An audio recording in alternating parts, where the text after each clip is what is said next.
বিসমিল্লাহির রহমানির রহিম। আসসালামু আলাইকুম। আমরা প্রবাসীরা সবার দুঃখ দেখলে আগে যাই, কিন্তু আমাকে দুঃখে কেউই আসে না।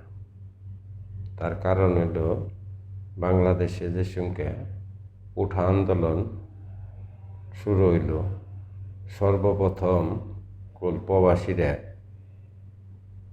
তারা রেমিটেন্স পাঠান বন্ধ করে দিছে। কে লিগা? রেমিটেন্স যদি সঙ্গে বাংলাদেশে না থাকবো, সে সঙ্গে সরকার একা একাই দুর্বল হয়ে আইব। আমরা হয়তো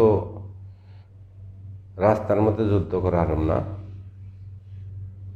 আমরা যেটা পারম সেটা তো আগে করছি।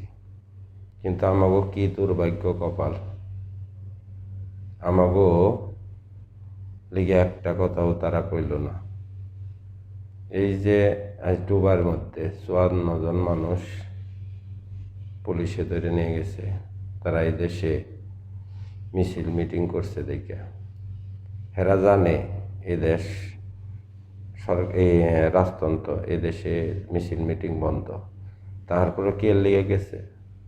জানি বাংলাদেশের যে সকল ছোট ছোট বাচ্চারা, এরা জানি সাপোর্ট পায়, এরা জানি শক্তি পায়। কিন্তু একটাবারও তো কইল না যে প্রবাসীরা যে জেলখানায় রয়েছে তার জন্য একটাবার কেউ মুখ দিয়ে একটু কথাও কইল না। কি আমরা প্রবাসী, আমরা খালি দিয়েই গেলাম, বিনিময়ে কিছুই পাইলাম না। আপনারা কি মনে করেন না এই যে 154 জন মানুষ নিয়ে গেছে, এগো ফ্যামিলি আছে, এগো বাচ্চা কাচ্চা আছে, একটাবার আপনারা মনে করলেন না এগো সারানোর দরকার আছে, এগো বাচ্চা কাচ্চা আছে, এদের ফ্যামিলি আছে। ফ্যামিলিরা কি কষ্ট করে নাই? এই যে আমরা টাকা পয়সা বন্ধ করে দিছি, ফ্যামিলিরা কষ্ট করে নাই? আমার ফ্যামিলির কথা আমি কই, যে সঙ্গে কইছি না আমি টাকা এখন পাঠিয়ে পারব না, তো আমার ফ্যামিলির থেকে কি কইছে অসুবিধা নেই, আমরা যেমনি কষ্ট করে চলো।